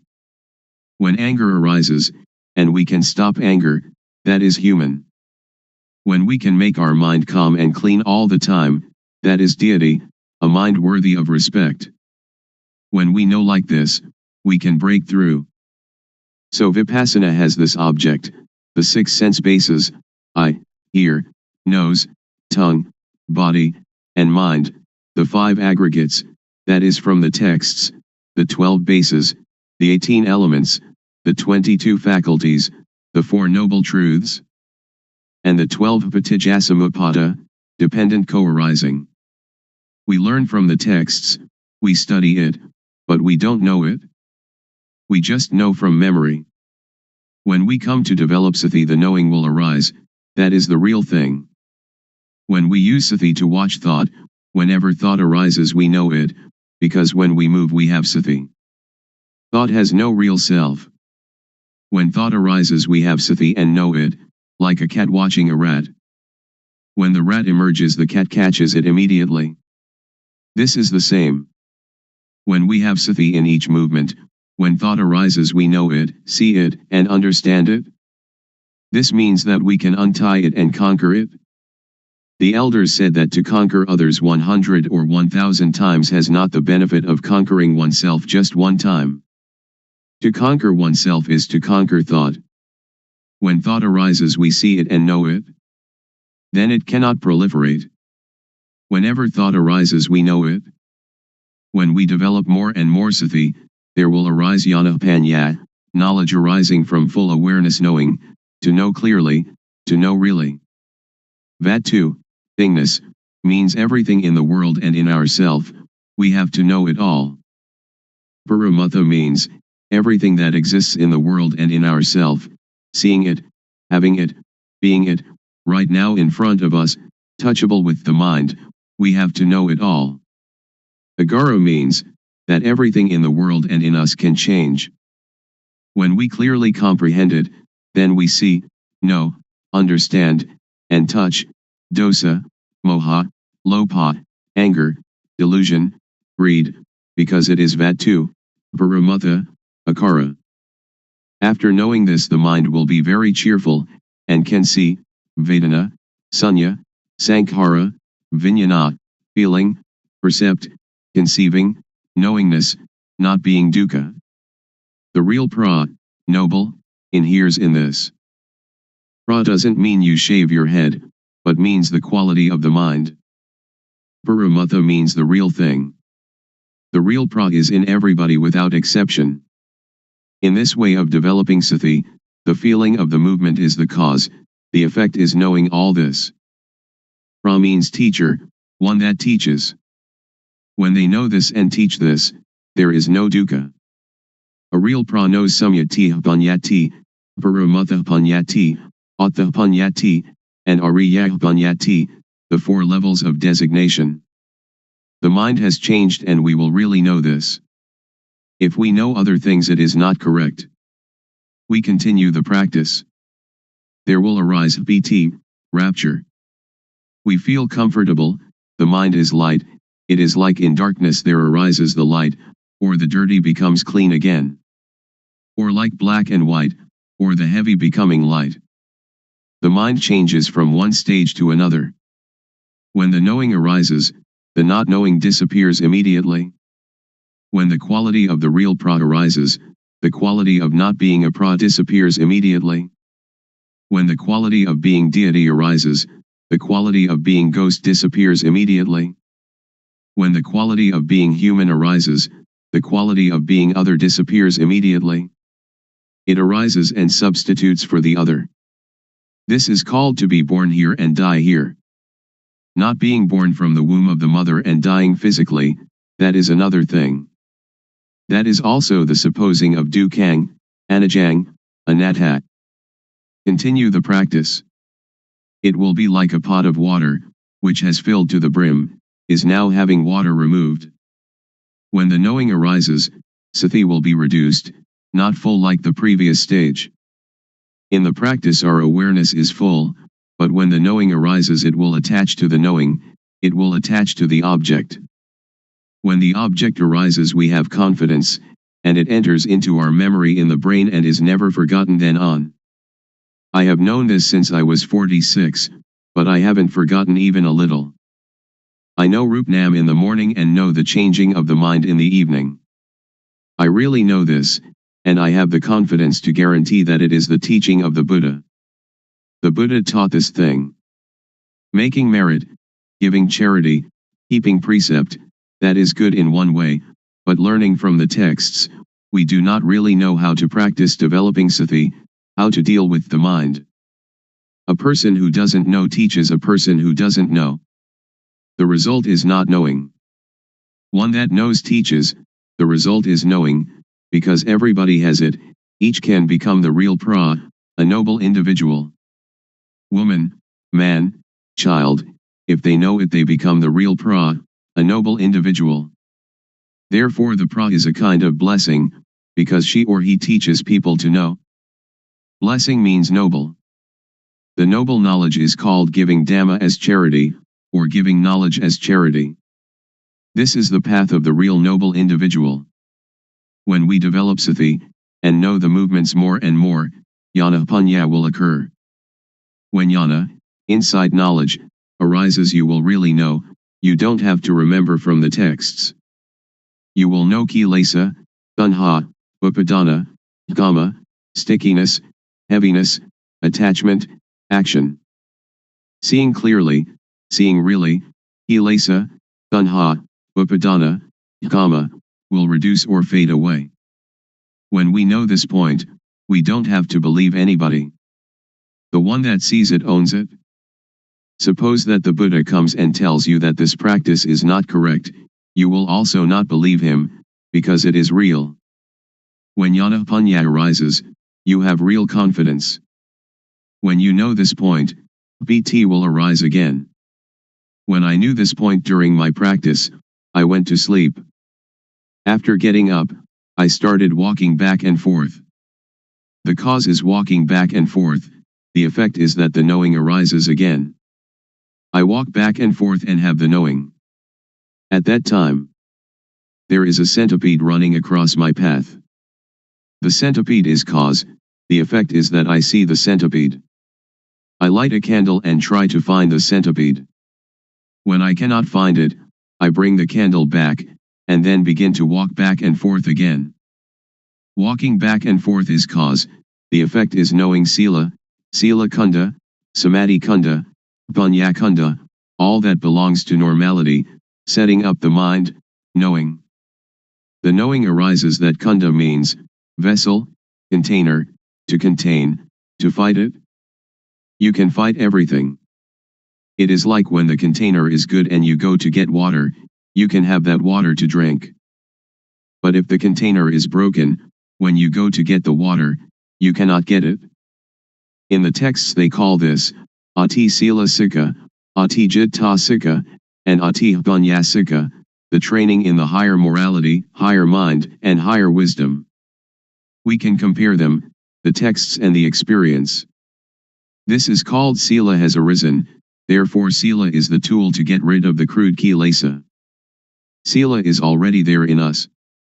So this kind of sila doesn't concern keeping precepts, but only concerns the development of sati. When we practice this kind of developing sati, its result will happen in this way. When we know this point, we will understand that sila can really get rid of the crude kilesa. When the crude kilesa is removed, sila will occur. It is like when we plant fruit trees, banana, coconut, or palm, the shoots are already there, but to see them we have to wait until they come up. When we see them, that is the result.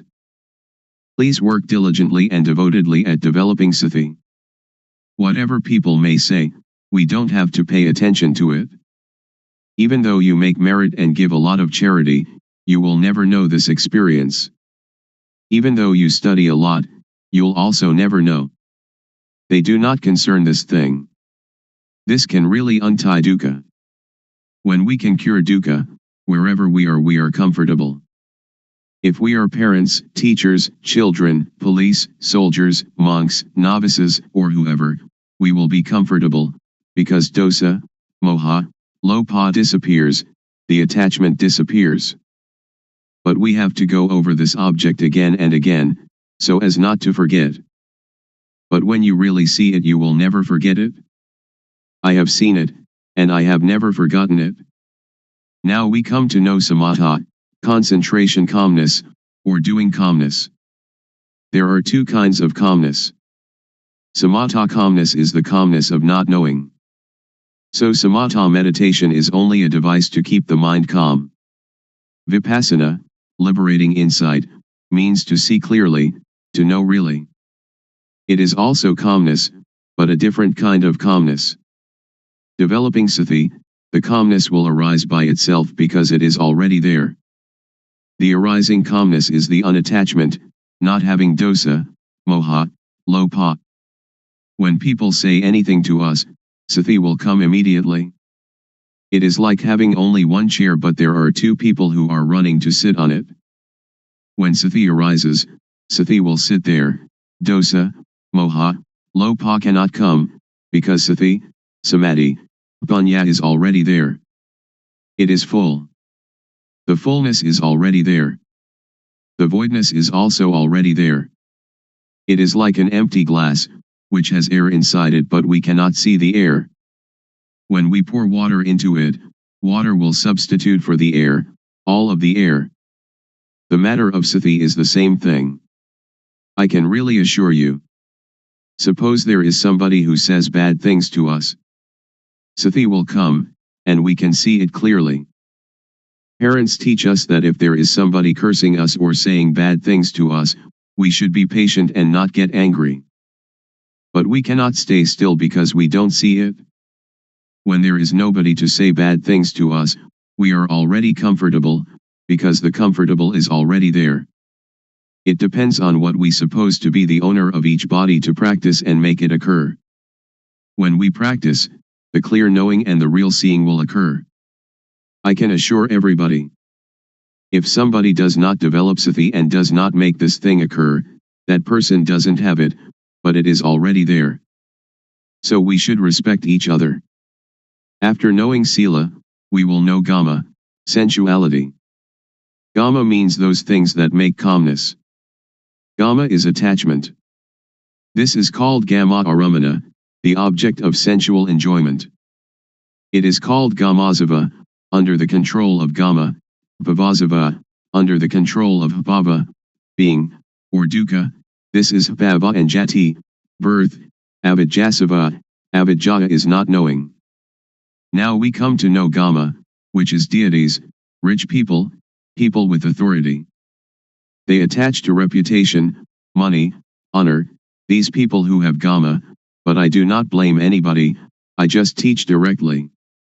You can bring it into practice, or you might not bring it into practice, it depends on you. When we know gama we see that gama is dukkha, gamazava is dukkha, bhavasava is dukkha, avijjasava is dukkha, because of not knowing. We also know samatha meditation. People may talk in any manner, we really know the matter of calmness. We know all the stages of it, because it is already in us. We write the overturned bowl, we open up what is covered over, that is to teach the method of practice, the method of arm movements, the method of turning the hand. This is one form of the most intensive practice. I have not taught this according to the texts.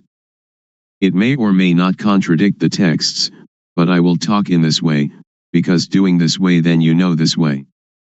If you study from the texts, when asked about the truth, you don't know. Many of my teachers didn't know. The arm movement is cause, its result is panya arising. Cause and effect go together. After knowing this, we know about panya and hapapa.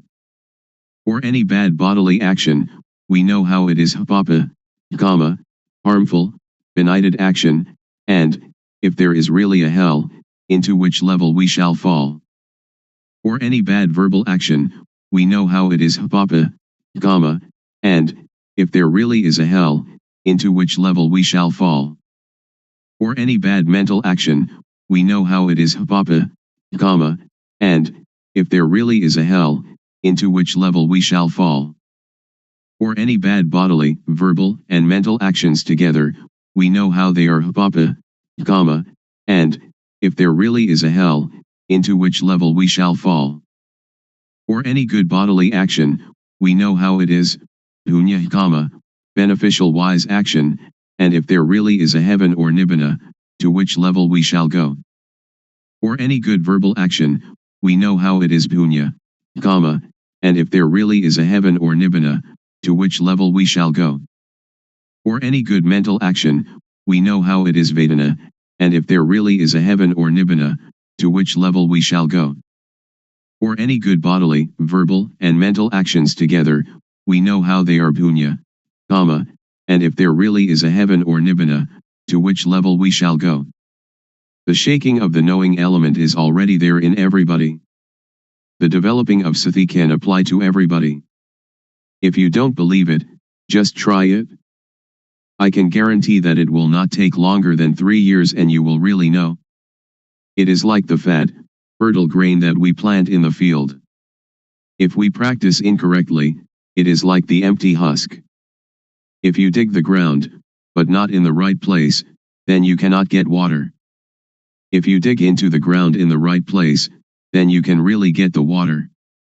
This kind of practice, if you do it correctly, you will really get the result. If you do it incorrectly, you will not get the fruit. When the occurrence happens, we know about 4 elements: earth, water, fire, and wind.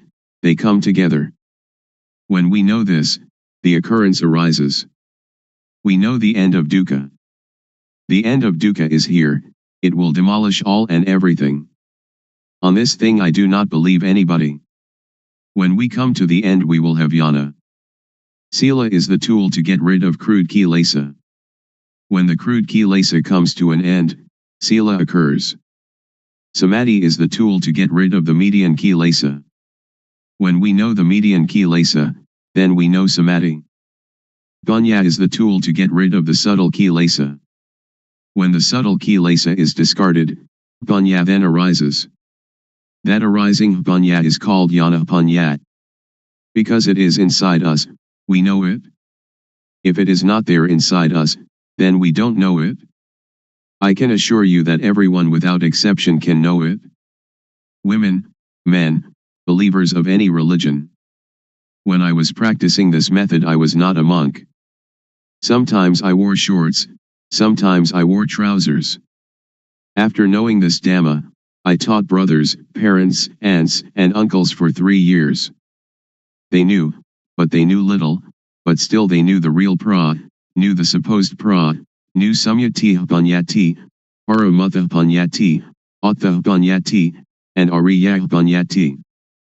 The mind changes from commoner to noble individual. They say that nibbana is tadunga pahana, abandoning by substitution of opposites, vikkumbana pahana, abandoning by suppression, samacheda pahana, abandoning by destruction. Tadunga pahana is to come to know oneself thoroughly. There are 4 levels of knowledge. First, we know until the end of dukkha, but we know only a short time, it doesn't last long. Second, we know longer, like the light of a bigger lamp. Third, we know even longer, like the light of even bigger lamp. And fourth, when we know the end of dukkha, but after we know it is there all the time. It is like the full flame of the lamp, or the light of the sun, the very brightest light. There are 4 kinds of jnana. We have to really know it. This is learning and practice. Learning means moving the arms. Practice means turning the hand up and down. After learning and practicing this method, the fruit will come, and we will have no doubt, because we know all. We also know the end of dukkha. Paticcasamuppada, dependent co-arising, is just words. If we want it in our practice, we have to come to the cause, that is to practice movement, until panya arises. When panya arises, when we talk about paticcasamuppada, we know it immediately. So now we come to the conclusion. We practice developing sati, and we come to see thought, we come to see the mind. We do the practice like a boxer. Once in the ring, the boxer must box. We do it often, step by step. We do it like a ball in a field. When people do not stop kicking the ball must continue to roll.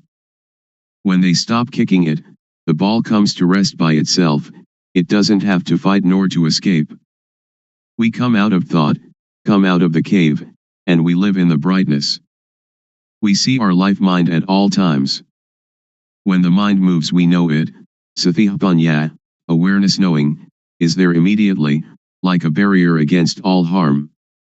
And though the world of others be turbulent and heated, with us the whole world is at peace. Be that way. To be experienced by the knowing each one for oneself. How to practice developing sati. The Buddha teaches us to know our duty. The duty of humanity is to practice Dhamma. The duty of humans is to teach humans to be human. So we should look to ourselves first, we should consider ourselves first, we should teach ourselves first. If we waste our life, we cannot buy it again. If we let our life suffer, we waste it. The Buddha teaches us nothing else than to extinguish dukkha, suffering, but when we don't know, we seek its cessation outside ourselves. But dukkha of that kind doesn't exist. The teachings of the world teachers are like all the leaves in the forest, but those leaves that can be used as medicine are few. Don't take them all, together with their roots and trunks. When it comes to the practice of gamatthana, meditation, or vipassana, insight, we should take only that which can prevent dukkha from arising, can extinguish dukkha at its source, can destroy moha, delusion. So we take only the heart. The heart of the teaching I am talking about is to have sati, awareness, to have panya, knowing, to see thought. Whenever thought arises, see it, know it, understand it. Know it in whatever manner it comes, and know how to prevent it from deluding us. Wherever we are, that is where we must practice. Nobody else can do it for us. Wherever we go, we are the one that goes. Wherever we stay, we are the one that stays. Sit, eat, drink, sleep, we alone do it. If we are a person who keeps precepts or gives charity, we can practice. And if we are somebody who never does these things, we can also practice. To help others is good, but it is good only in a worldly way. To practice developing sati, samadhi, panya, awareness, steadiness of mind, knowing, however, is good in every way. So before you teach others, you should train yourself, until you clearly and really see, know, and understand. When you really see, really know, and really are, then you can teach others comfortably.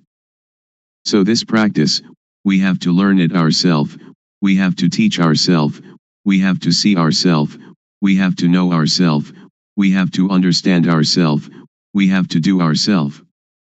So you needn't be interested in others, just do this movement practice a lot, do it as nothing special, do it without hurry, without doubt, without speculation, do it without expectation of result. Be simple, and just move, one movement at a time, and know. When you don't know, let it pass, when you know, let it pass. Sometimes you know, sometimes you don't know, so it goes, but know. When the body moves, know it. When the mind moves, know it. This practice is a 24 hours a day practice, so relax and just be natural, just be normal. Set up the mind to really practice, and practice comfortably. The method of developing sati in daily life. When we get on a bus or boat, and are seated properly, we turn the palm up, we turn the palm down, we move the hand, or stretch the hand, or run the thumb over the fingertips, and blinking eyes, breathing, swallowing saliva, and so on, be aware of these movements. This is the way to have awareness returning to ourself. When thought arises, be aware of it, and detach it. The method of developing sati when we are at home. We can sit with both legs gathered back to one side, or cross-legged, or in a chair, or we can sit with legs outstretched. We can stand or lie down doing the rhythmic practice too. When we walk Jangama, meditating while walking back and forth, a length of 8 to 12 paces will do, we must not move the arms, fold the arms across the chest, or clasp the hand behind the back. The method of practice in a sitting position is shown in the stylized illustrations that follow. First, rest the hands palms down on the thighs. Second, with awareness, turn the right hand onto its edge, then stop. Third, with awareness, raise the hand, then stop. Fourth, with awareness, lower the hand to rest on the abdomen, then stop. Fifth, With awareness, turn the left hand onto its edge, then stop. 6th. With awareness, raise the hand, then stop. 7th. With awareness, lower the hand to rest on the abdomen, then stop. 8th. With awareness, move the right hand up to rest on the chest, then stop. 9th. With awareness, move the hand out, then stop. 10th. With awareness, lower the hand to the thigh, then stop. 11th. With awareness, turn the hand down, then stop. 12th. With awareness, move the left hand up to rest on the chest, then stop. 13th. With awareness, move the hand out, then stop. 14th. With awareness, lower the hand to the thigh, then stop. 15th. With awareness, turn the hand down, then stop. And repeat this cycle of movements again and again. Good in the beginning, excellent in the middle, and miraculous in the end. The object of the practice of developing sati through the method of movement. Stage 1. Suppositional object. We must know Rup Nam, body-mind, must know Rup acting, Nam acting, must know Rup disease, Nam disease. There are two kinds of Rup disease, Nam disease. With diseases of the body, like headache, stomachache, and wounds, we have to go and see the doctor at the hospital. The disease of the mind is dosa, moha, lopa, anger, delusion, greed. For a cure we must depend upon this method of developing sati, awareness. Then we must know dukkhang, anajang, anatta, suffering, impermanence, not self, unbearable, unstable, uncontrollable. Then we must know samyati, supposition. Whatever samyati is in the world, know it to the end. Then we must know sasana, religion, we must know Buddha sasana, Buddhism. Sasana is everyone without exception. Sasana means the teaching of one that knows. Know Buddha sasana. Buddha means one that knows, one that is awake, one that is blessed with Dhamma, which is sati, samadhi, panya, awareness, setting up the mind, knowing. So we develop panya. Then we must know papa, sin, must know punya, merit. Papa is dark, stupid, not knowing how it is. Punya is clever, knowing everything. Whoever doesn't know is called somebody who still doesn't have punya. End of stage 1. There will arise an obstacle at this point, because we attach to the knowledge of Vipassana or Kilesa. Vipassana or Kilesa, defilement of insight, is when we know outside ourself endlessly. We must withdraw. We must not enter thought. Stage 2, touchable object. Use sati to see thought. When thought arises, know it, see it, understand it, and touch it. As soon as thought arises, cut it away immediately. Do it like a cat pouncing on a rat. Or like a boxer that climbing into the ring, must box immediately. The boxer needn't pay respect to the teacher. Lose or win, the boxer must box. We must not wait for anyone. Or like digging a well. When we find water, it is our duty to scoop out the mud, scoop out the mire, scoop out the water until it is finished. Scoop out the old water to the end. Now new water from inside will come out. We must stir at the edge of the well, clean the edge of the well, clean out the mud, and clean out the mire. Do it often. The water will become clean by itself. When the water is clean, anything that falls into the well we will know, see, and understand immediately. The cutting out of thought is the same. The quicker we cut, the better it is. Then let us see Vatu, thingness, see Paramutha, mind touchable, see Agara, change in Jess. Vatu means things that exist in the world, everything in humans and the mind of humans and creatures. Paramutha means things that really exist, we are seeing, having, being it, right now in front of us, touchable with the mind. Agara means change in Jess. Suppose we have a full can of dye, originally of 100% quality. If we dye cloth, it will adhere to the material 100%. When we know, we see, we can touch with the mind, the same full can of dye but the quality declines. Take it to dye cloth, it will no longer adhere to the material. This we must really see, must really know. Then see dosa, moha, lopa. Then let us see, vedana, sunya, sankhara, vijnana, feeling, percept, conceiving, knowingness, see them, know them, and touch them. Really understand this. We needn't doubt. Now there will arise a little bhiti, rapture, but bhiti is an obstacle in the higher practice of Dhamma. We must not be interested in that bhiti, we must come to see thought. This is the beginning of the touchable object, of this method of developing sati, of one that has panya. Continue to see thought. There will occur knowledge, or jnana panya, the knowledge of full direct awareness knowing. See, know, and understand kilesa, tanha, upadana, kama, defilement/stickiness, craving/heaviness, attachment, action. Therefore attachment will lose its taste, loosen its grip and fade, just as poor quality dye cannot adhere to material. There will again arise bhiti. We must not be interested in that bhiti. Uproot satisfaction and dissatisfaction. Continue to see thought, to see the mind that is thinking.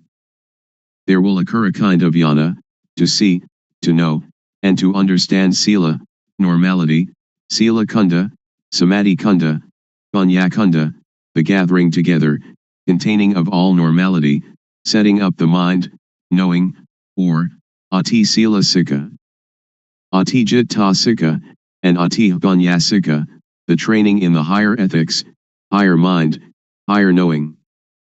Kunda means to contain or to fight. Sikha means to steamroller into powder or to pulverize to extinction. So sila is the tool to get rid of crude kilesa. Crude kilesa is dosa, moha, lopa, kilesa, tanha, upadana, kama. When these lose their taste, fade, and loosen, then sila occurs. Samadhi is the tool to get rid of median kilesa. Median kilesa is calmness, which is to see, to know, and to understand gamazava, pavasava, abhijasava, under the control of sensuality, being, not knowing, because this kilesa is median kilesa, which makes the mind calm. This is one of the objects of this method of developing sati. When we know and see it this way, we will come to know dana, generosity, giving, keeping precepts, and doing gamatana, meditation, from every angle and every corner. There will arise jnana panya in the mind. For a bad bodily action, know how it is papa, kama, harmful, benighted action, and, if there really is a hell, into which level we shall fall. For a bad verbal action, know how it is papa, kama, and if there really is a hell, into which level we shall fall. For a bad mental action, know how it is papa, kama, and, if there really is a hell, into which level we shall fall. For bad bodily, bad verbal, and bad mental actions together, know how they are papa, kama, and, if there really is a hell, into which level we shall fall. For a good bodily action, know how it is punya, kama, beneficial, wise action, and, if there really is a heaven or nibbana, to which level we shall go. For a good verbal action, know how it is punya, kama, and, if there really is a heaven or nibbana, to which level we shall go. For a good mental action, know how it is punya, kama, and, if there really is a heaven or nibbana, to which level we shall go. or good bodily, good verbal, and good mental actions together, know how they are punya, kama, and, if there really is a heaven or nibbana, to which level we shall go. End of the object of this method of developing sati. It will be the greatest, most wonderful unfolding, which is in the mind of everyone without exception. If we still do not know it now, when the breathing is nearly finished we most certainly must know. One that is developing sati, developing panya, as yana and knows. But somebody who doesn't develop sati doesn't develop panya, when the breathing is nearly finished it will be the same, but they will not know, because they have no yana. To clearly know and really see, not just to memorize or recognize, to know with yana panya of the real developing of sati, is to be able to assure oneself. It is said that at the end yana will arise. Be careful about abnormalities that may occur. Be aware of yourself. Don't attach to happiness or to anything that arises. Don't take happiness, don't take suffering, but just return to reviewing the object often, from Rupnam until the end of the object, level by level, and know that the object has steps and stages. Certainly, if you develop sati correctly, the longest time for the practice will be no more than 3 years, the median time 1 year, and the quickest time 1 day to 90 days. We do not have to talk about the fruit of this practice. There is really no dukkha.